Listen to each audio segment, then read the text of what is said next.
Пенсия? Не е ли още малко рано за това? Всички казват, че спестяваш за пенсия, докато си млад и активен. Добре, съгласих се. Гледам тук, че от 1 януари влизат мултифондове.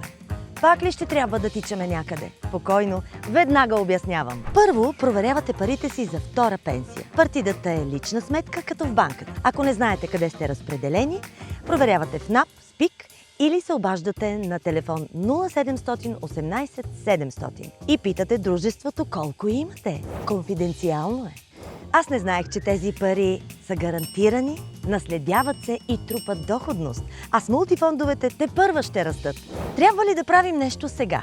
От 1 септември до 30 ноември вие можете сами да решите как да се управляват парите ви. Ако не ви се прави нищо, нищо не правите.